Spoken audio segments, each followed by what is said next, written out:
चमेली रंडी के कोठे का दिखा और सच्चाई बताएगी। तूने अपने मुख से हमें बापू कहा, मैं पिता का हक अदा कर दूंगा। डरने की बात नहीं, डाकू जरूर हूं लेकिन डाकूपन का काम नहीं। नारियों की इज्जत करता हूं, बहन बेटियों को सम्मान देता हूं। डरने की बात नहीं। तेरा नाम क्या है? बापू, मेरा नाम चांदनी है। चांदनी कहाँ की रहने वाली है? मैं सूरतगढ़ की रहने वाली हूँ। सूरतगढ़ की रहने वाली है। तेरा खानदान कौन सा है? मैं छत्री खानदान की हूँ। छत्री खानदान की। तेरे खानदान में कौन कौन है? मेरे खानदान में एक अंधी माँ और बूढ़े बाबूजी, बड़ा भाई समर और छोटा भाई विमल, एक मेरी भाभी। ओ, इतना लंबा परिवार। अच्छा ये बता, चमेली रंडी जो कह रही थी, क्या ये बात सत्य है? तुझे 5 लाख रुपए में रंडी के हाथ बेचा गया है? हाँ बापू, ये जो चमेली रंडी कह रही थी ये सत्य है। अच्छा ये बता, बेचने वाला कौन है? मेरा बड़ा भाई समर। ओ, बड़ा भाई। जबकि बड़ा भाई पिता का हुक्म दिया गया है, बड़ा भाई अपनी छोटी बहन को रंडी के कोठे पर 5 लाख रुपए की बेच दिया। घबरा नहीं, हमें अफसोस इस बात का है, हमें अफसोस इस बात का है कि जब तेरा बड़ा भाई तुझे रंडी के कोठे पर लेकर चला तो क्या तेरे माँ बाप मर गए थे? तेरा छोटा भाई मर गया था, तेरी भाभी मर गई थी, जो उसे रोका नहीं और समझाया नहीं। बाबू, अगर आप जानना ही चाहते हैं तो मैं आपसे सब कुछ बताऊंगी। मेरी माँ और मेरे बाबूजी को मेरी भाभी और मेरे भैया बहुत मारते थे। क्या? हाँ बाबू, यानी माँ बाप पर जुल्म? बहुत मारते थे और उन्हें खाने के लिए खाना भी नहीं देते थे। इसलिए एक दिन मेरी अंधी माँ और बाबूजी घर छोड़कर चले गए। बस सुने की खोज में मेरा भाई जा रहा था, छोटा विमल, जिसको मेरे बड़े भाई ने रिवॉल्वर निकालकर मारना चाहा। यानी छोटे भाई को रिवॉल्वर निकालकर मारना चाहा? हाँ, लेकिन मैंने अपनी कसम देकर उसे वहां से भगा दिया। फिर बड़े भैया ने मुझे मारना चाहा, लेकिन मेरी भाभी ने मुझे बचा लिया। कहने लगे कि अगर चांदनी को मार दोगे तो घर का सारा काम कौन करेगा? ओ, नौकरानी समझकर तुझे बचा लिया? हाँ बापू, मुझसे सारा सारा दिन काम कराते थे और खाने के लिए एक टुकड़ा रोटी का भी नहीं देते थे बापू। चुप हो जा बेटी, चुप हो जा, घबरा नहीं।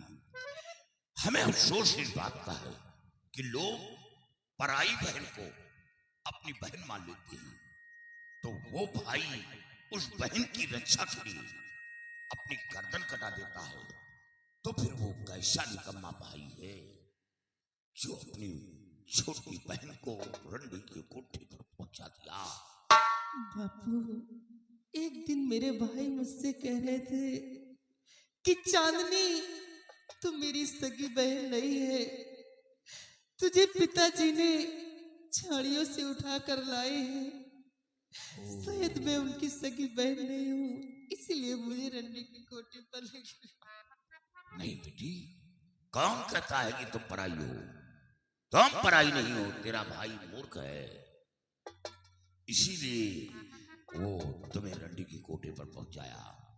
लेकिन बेटी घबरा नहीं, तुम काली सिंह की बेटी है, काली सिंह की बेटी है, अपने पिता के सामने खड़ी है, डरने की बात नहीं। अब बता, जहां जाना चाहती है वहां सुरक्षित तुझे पहुंचाऊंगा। और हाँ, तेरे बड़े भाई को तो वो सबक सिखाऊंगा कि आने वाली नस्ल याद करेगी। कोई औलाद अपने माँ बाप के साथ इतनी बड़ी बदतमीजी नहीं करेगा, और कोई भाई अपनी बहन के साथ इतनी बड़ी हरकत नहीं करेगा। वो कहर ढाऊंगा, ऐसा खौफ पैदा कर दूंगा कि जब कोई माँ अपने कोख से औलाद का जन्म देगी तो जन्म देते ही उस माँ की रूह कांप जाएंगी कि कहीं ऐसा औलाद मेरा ना निकल जाए और उसे बेदर्द मौत मिले। वो कहर ढाऊंगा। कहाँ जाना चाहती है बता। अप्पू, अब मैं कहीं नहीं जाना चाहती हूँ, कहीं नहीं जाना चाहती हूँ। सिर्फ अपनी अंधी माँ और बूढ़े बाबू और भैया विमल से मिलना चाहती हूँ। ठीक है, एक बार मुझे उन लोगों से मिला दीजिए। बता बेटी, वो मिलेंगे कहाँ? कहाँ मिलेंगे? यही तो मुझे मालूम नहीं बापू कि वो लोग ना मालूम कहाँ है। ठीक है, मालूम नहीं है तो 24 घंटे की हमें मोहलत चाहिए। 24 घंटे काली सिंह के अड्डे पर रहना होगा और तेरे माँ बाप और छोटे भाई की खोज करवा लूंगा और उनके हवाले करूंगा। शेरा, चांदी को ले जाओ अड्डे पर, साथियों को हिदायत दे देना कि ये काली सिंह की बेटी है। बेटी की तरफ किसी ने आंख उठाई तो मैं उसकी आंखें निकालूंगा। ले जाओ, जाओ बेटी, 24 घंटे। फुंदू, चारों तरफ अपने जासूसों को खबर कर दो। क्यों नहीं सरदार जी? कि एक अंधी माँ, याद आया बहुत पहले एक बूढ़े बाबा और अंधी माँ भीख मांगते हुए मिले थे। जी सरदार जी। उन लोगों की मदद किया था और ये भी दरियाफ्त किया गया था कि क्या आपके पास कोई बेटा बेटी नहीं है, कोई ऐसा सगा संबंधी नहीं। तो लोगों ने बताया था कि मेरे पास न कोई बेटा है, न बेटी है, न कोई सगा संबंधी है। जी सरदार जी, ऐसे ही बताया था। ऐसा लगता है कि वो खौफ से झूठ बोला हो। जी सरदार, ऐसा लगता है, लेकिन इस लड़की के बताए अनुसार तो ऐसा लग रहा है इसके माँ बाप वही हैं। वही हो सकते हैं सरदार। और चारों तरफ अपने जासूसों को खबर कर दो कि एक विमल नाम का लड़का और एक अंधी माँ, बूढ़े बाबा जहां कहीं पर मिलते हैं वो काली सिंह को खबर करें। क्यों नहीं सरदार जी? आओ, चलिए सरदार।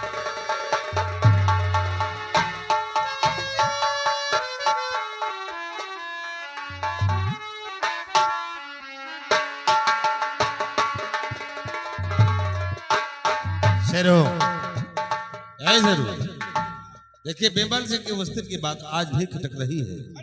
इसे चलो विमल सिंह को खोजो और जहां कहीं वो मिलता है उसे अपने हिरासत में ले लो, फिर उसे सबक सिखाते हैं।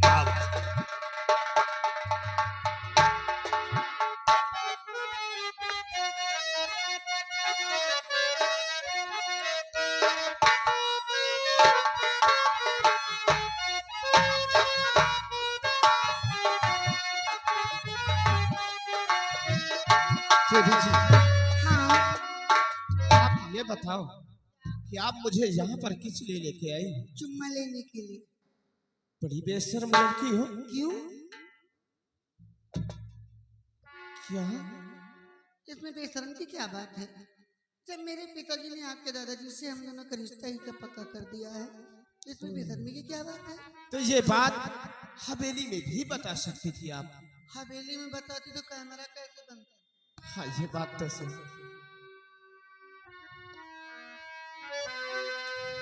और तेरे नाम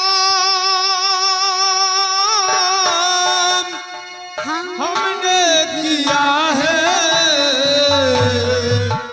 जीवन अपना सारा सनम,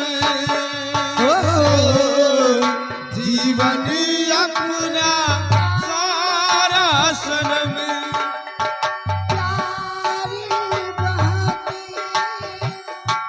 करते हैं तुमसे एक से है तू हमारा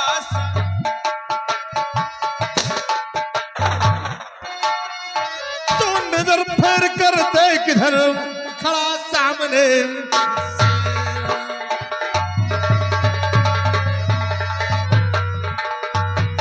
नजर फेर कर देख इधर खड़ा सामने से, और अभी बांध कर तुझे चाय करूं मैं फिर।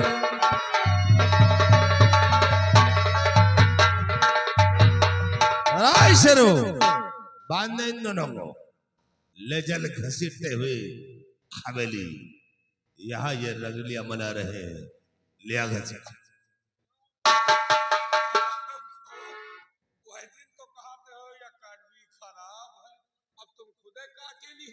अरे यार, मेरा और इनका रिश्ता पक्का हो गया है। रिश्ता पक्का भाई, पिया तो भले वो भी हो जाएगा। मतलब पहले चाट खा ले हो तो खरीदियो है, तुम जौन करस ना का हम पैसे छोड़ दी यार।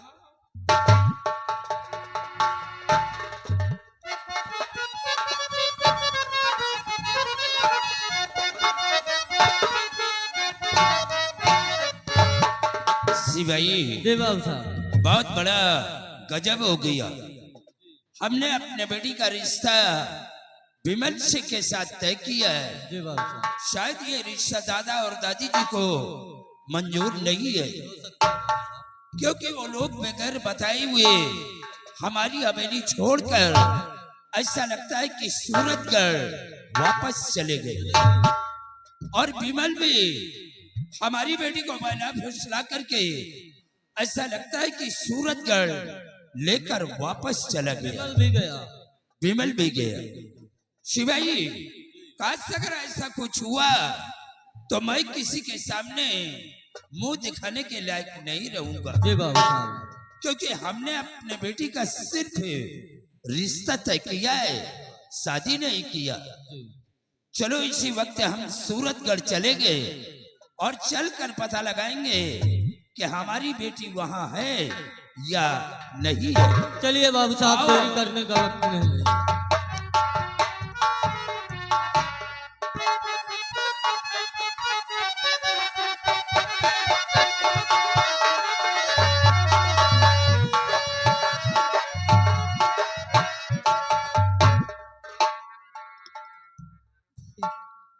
बहन, सरदार जी भी तक नहीं है। बहन आप चिंता न करिए, सरदार जी ढूंढने के लिए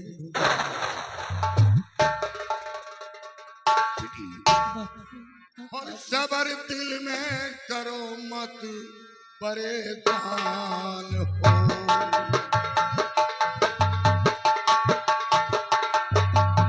सबर दिल में करो मत परेशान हो,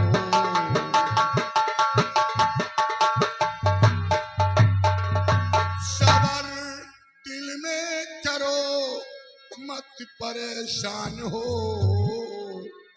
हर तरह से मैं बेटी मददगार हूँ।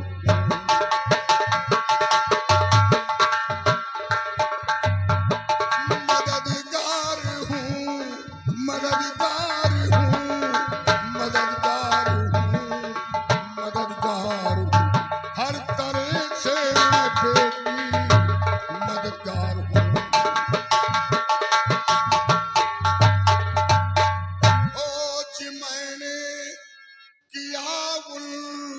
शबों की बहुत खोज मैंने किया उन शबों की बहुत, पर मिले नहीं मुझको मैं लाचार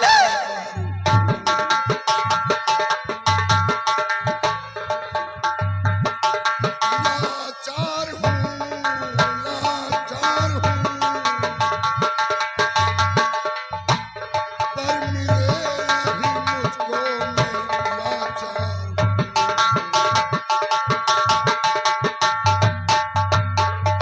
बेटी, तेरे माँ बाप तेरे छोटे भाई की बहुत खोज करवाया, लेकिन कहीं उन लोगों का पता नहीं चल रहा। हमें तो ऐसा लगता है कि तेरे माँ बाप जैन थे, अब वो दुनिया में जिंदा नहीं है, वो ईश्वर को प्यारे हो गए। नहीं बाबू, ऐसा नहीं हो सकता। तो फिर क्या करूं बता? जब उन लोगों को कहीं पता नहीं चल रहा तो क्या करूं? आप एक बार मुझे मेरी सूरतगढ़ ले चलिए। क्या सूरतगढ़? हाँ बापू, मैं सूरतगढ़ जाना चाहती हूँ। हाँ बेटी, ऐसा हो सकता है कि तुम पराई हो और वो पूरा परिवार एक हो गया हो, इससे तुम्हारा ख्याल, तुम्हारी मोहब्बत, तुम्हारा इखलाक अपने दिलो दिमाग से निकाल कर बाहर कर दिया और तुम खामखा जिद कर रही हो कि सूरतगढ़ चली। अब वो अपने दिलो दिमाग से हटा दिया, तुम्हें भूल गए। ठीक है बाबू, बेटी, लेकिन मेरी अंधी माँ, बेबस है, और बूढ़े बाबूजी चूंकि वो भी चलने फिरने में मोहताज है, और मुझे कहाँ ढूंढेंगे बापू। इसलिए एक बार आप मुझे सूरतगढ़ ले चलिए। ठीक है, मैं जानता हूं बेटी का दिल ही ऐसा होता है माता पिता के प्रति। ठीक है, मैं सूरतगढ़ लेकर चल रहा हूं, लेकिन एक शर्त होगी कि अगर तेरे माँ बाप तुझे अपनी बेटी कबूल करते हैं तो उनके हवाले करूंगा, साथ साथ तेरे बड़े भाई को सबक सिखाने में भी मजा आएगा, और अगर नहीं कबूल करते तो तुझे मेरे साथ वापस आना होगा। मैं वादा करता हूं कि एक दिन अपने हाथों से तुझे डोली में बिठाकर रोशन करूंगा, कन्यादान करूंगा, आशीर्वाद भी दूंगा, साथ साथ पिता का हक अदा करूंगा। ठीक है बापू, मुझे मंजूर। साथियों, काफी तादाद में गोला बारूद ले लो और सूरतगढ़ के लिए प्रस्थान करो। चलो चलो बेटी, मैं सूरतगढ़ चल रहा हूँ। हाँ साथियों, होशियारी से काम लेना कि वो इलाका बिगड़ है, शैतानों का इलाका है। वहां अपनी बहन बेटियों के रंडी के कोठे पर भेजते हैं, वो शैतानी इलाका है। काफी तादाद में गोला बारूद ले लो, अगर कोई मुठभेड़ करता है तो मार दो साले को बम, साला उड़ जाए। चलो, क्योंकि वहां के इंसान क्रूर है, दुष्ट है, अत्याचारी है। आओ मेरे साथ।